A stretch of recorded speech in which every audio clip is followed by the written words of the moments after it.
Bismillahirrahmanirrahim. Para jamaah rahimakumullah, siapa saja yang tidak bisa minum dari telaga Rasul sallallahu alaihi wasallam? Para ulama menyebutkan, mereka menyimpulkan ada 5 orang yang tidak bisa minum di telaga Rasul sallallahu alaihi wasallam. Ana ringkaskan dari ucapan Al-Imam An-Nawawi dalam Syarh Muslim, Al-Imam Ibnu Hajar Al-Asqalani dalam kitabnya Fathul Bari, dan ulama-ulama lainnya. Yang pertama adalah orang-orang yang murtad setelah wafatnya Rasulullah sallallahu alaihi wasallam. Mereka masuk Islam di masa Nabi alaihi salatu wasallam, datang menjumpai Nabi alaihi salatu wasallam, kemudian murtad. Maka orang ini kan Nabi kenal sama mereka. Mereka kenal sama Rasul sallallahu alaihi wasallam. Mereka tidak akan minum dari telaga Nabi alaihi salatu wasallam. Nabi ketika hidup memandang mereka adalah orang Islam. Murtadnya mereka setelah wafatnya Rasul SAW. Jadi Nabi nggak tahu. Yang kedua, orang-orang yang murtad. Ini yang pertama, orang-orang yang murtad di masa Nabi SAW. Yang kedua, orang-orang yang murtad setelah meninggalnya Nabi SAW. Dan Nabi nggak tahu kalau ternyata mereka sudah kafir. Ini yang kedua. Yang ketiga, orang-orang munafik. Orang-orang munafik. Jamaah, kira-kira di masjid kita ada orang munafik enggak? Ada enggak? Wallahu a'lam. Tapi di masa Rasul sallallahu alaihi wasallam yang berkhutbah di atas mimbar adalah Nabi Muhammad sallallahu alaihi wasallam. Yang jadi imam adalah Rasulullah sallallahu alaihi wasallam. Makmumnya ada yang munafik. Makmumnya.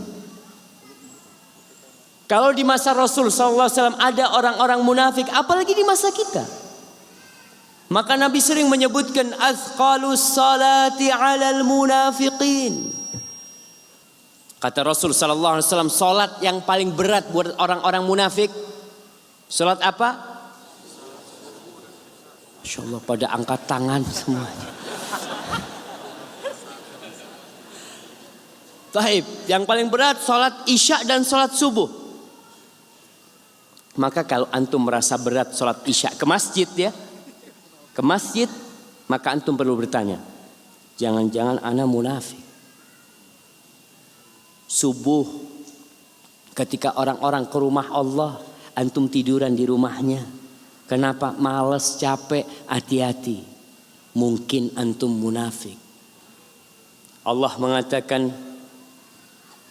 wa idza qamu ila sholati qamu kusala yura'unan nas. Kata Allah tuh orang-orang munafik kalau sholat males. Sholat dia sholat, bukan nggak sholat. Sholat tapi males. Sholatnya pun riya. Kenapa isya dan subuh mereka nggak ke masjid? Berat buat mereka karena nggak kelihatan orang. Antum kalau sholat duhur ke masjid, satu kampung kelihatan antum. Assalamualaikum. Masya Allah. Mau kemana mas? Masjid. Masya Allah. Duhur, asar banyak yang kelihatan. Maghrib masih remang-remang. Isya udah gelap semua ini. Apalagi subuh. Di kota-kota besar antum kalau subuh ke masjid, siapa yang ngelihat? Satpam, terus tukang sapu jalan. Itu yang kelihatan antum. Artinya antum nggak kenal sama dia, dia nggak bisa muji antum, karena semuanya pada dalam rumahnya. Dan termasuk orang yang tidak bisa minum dari telaga Rasul SAW adalah mereka orang-orang munafik yang menampakkan keislaman tapi menyembunyikan kekufuran. Dan tanda-tanda munafik itu banyak sekali. Di antaranya orang-orang munafik itu selalu membela orang kafir. Orang munafik itu belain orang kafir, yang Islam nggak dibelain. Dan kita melihat ada orang-orang Islam yang memberikan loyalitas mereka kepada orang-orang non-Muslim. Allah mengatakan, Allah menegur para sahabatnya pada waktu di Madinah. Ha antum haula'i tuhibbunahum wala yuhibbunakum. Kalian nih cinta sama mereka. Mereka tuh nggak cinta sama kalian. Dibohongin kalian. Pura-pura. Tapi kita ini orang baik. Ini Allahu Akbar. Allah tuh tahu dengan isi hati mereka. Allah tahu. Tapi kadang-kala kita seperti hati-hati. Jangan sampai kita termasuk orang munafik. Akhirnya nggak bisa ke telaga Rasul Sallallahu Alaihi Wasallam. Yang keempat, orang-orang yang merubah sunnah dan petunjuk Nabi Muhammad Sallallahu Alaihi Wasallam. Sunnah Nabi dirubah. Ini udah nggak relevan. Sunnah ini udah nggak cocok buat zaman sekarang. Beda zamannya. Ada orang-orang yang berusaha untuk menjadikan agama Islam agama untuk negeri-negeri tersendiri. Ada Islam Bandung, Islam Sunda, ada Islam Jawa, ada Islam Madura, ada Islam Bugis, ada Islam Papua, ada Islam Minang, ada Islam Melayu, ada Islam macam-macam. Lah, kenapa ada yang melakukan itu? Karena mereka tahu kalau umat Islam ini Islamnya satu, maka akan tercipta kekuatan yang tidak terbendung. Orang-orang kafir tahu jemaah. Salah satu yang menyebabkan kehancuran Islam, antum tahu yang namanya Khilafah Utsmaniyah di Turki. Salah satu penyebab runtuhnya Islam Turki. Dimunculkan oleh orang-orang kafir kebencian kepada Arab. Ingat, kita ini Turki. Sehingga muncul nasionalisme Turki. Kebencian kepada semua yang datang dari Arab. Semuanya dibenci. Sampai mereka rubah azan jemaah. Bayangkan. Ketika Mustafa Kamal, dia menjadi pemimpin, yang pertama dia lakukan menghapus bahasa Arab. Yang kedua, kalender Hijriyah ditiadakan. Libur Jumat dihapus.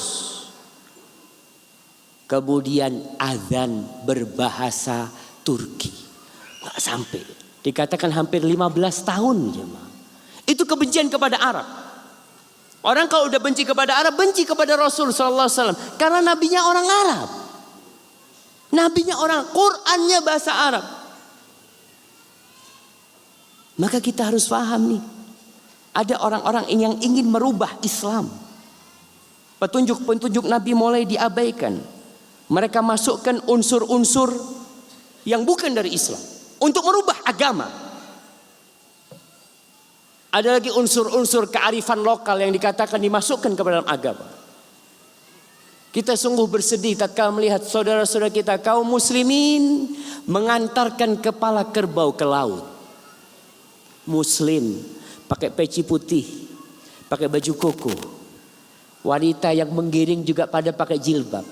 Mengantarkan kepala kerbau ke laut, dilemparkan. Untuk apa? Ini kan budaya. Mereka melemparkan kepala kerbau untuk selain Allah Subhanahu wa ta'ala. Tapi dibungkus dengan Islam.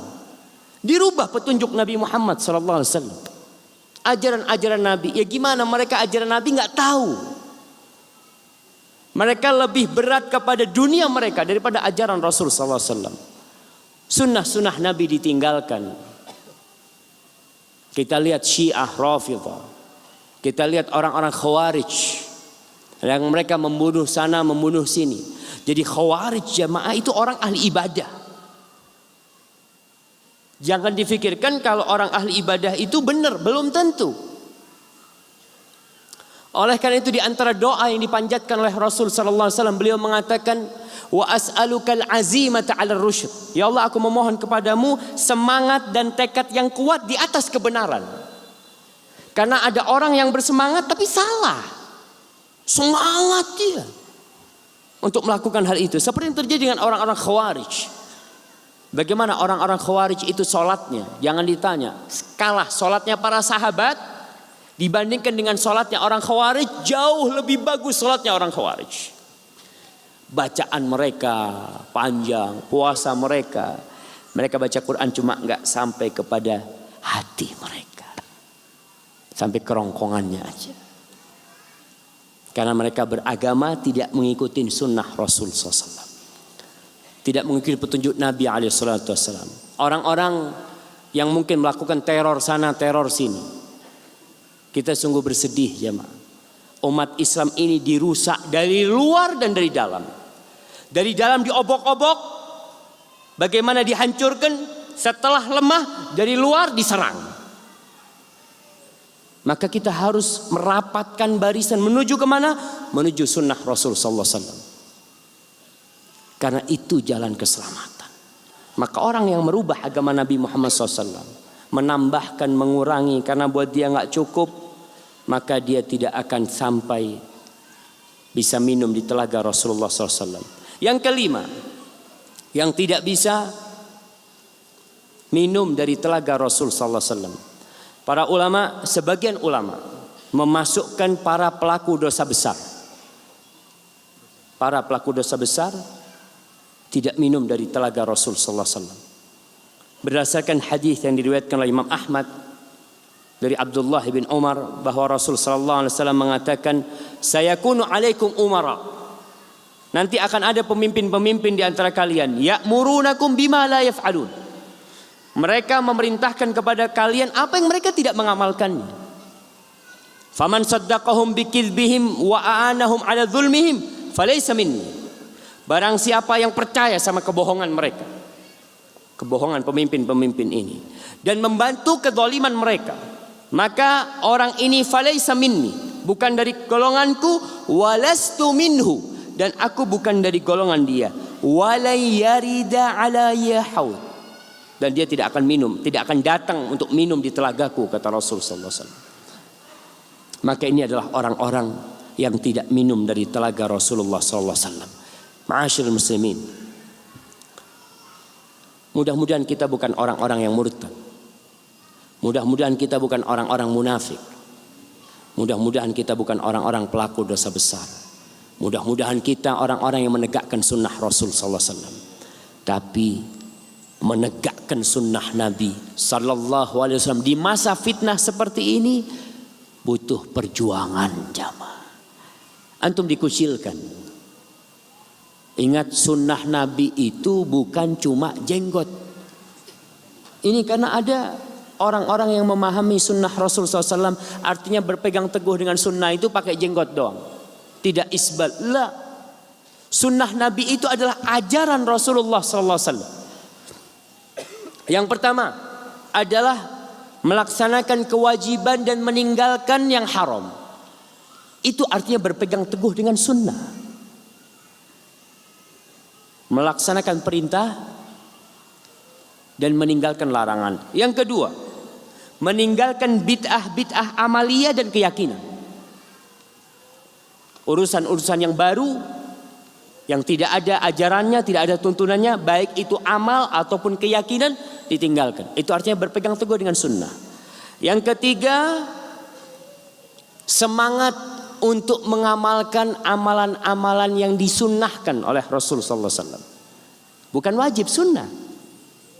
Qabliyah, ba'diyah, menebarkan salam, tersenyum, membantu orang. Pokoknya sunnah-sunnah Nabi alaihi wasallam. Dia berusaha semampu dia. Karena ada orang yang meremehkan sunnah. Artinya ketika dia masuk ke masjid, langsung duduk.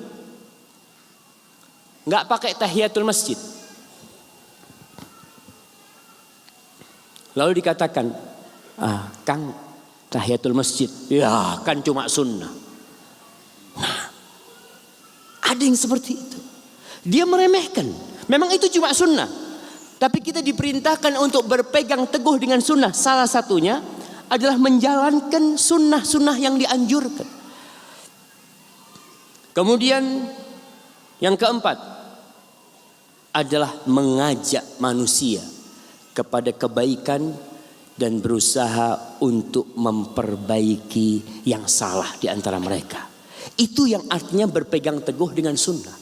Al-Imam Ahmad bin Hanbal, kenapa beliau disiksa, bahkan hampir dibunuh? Karena beliau mempertahankan keyakinan bahwa Al-Quranul Karim adalah firman Allah. Quran itu bukan makhluk. Quran itu firman Allah. Muncul bid'ah mengatakan bahwasanya Al-Quran itu adalah makhluk ciptaan Allah. Padahal tidak ada ucapan itu sebelumnya. Di masa Rasul sallallahu alaihi wasallam, di masa para sahabat, baru di masa Imam Ahmad muncul hal itu. Sampai Imam Ahmad mempertahankan hal itu. Disiksa beliau. Tapi beliau tetap mengatakan Al-Qur'anu kalamullahi ghairu makhluk. Quran adalah firman Allah dan dia bukan makhluk.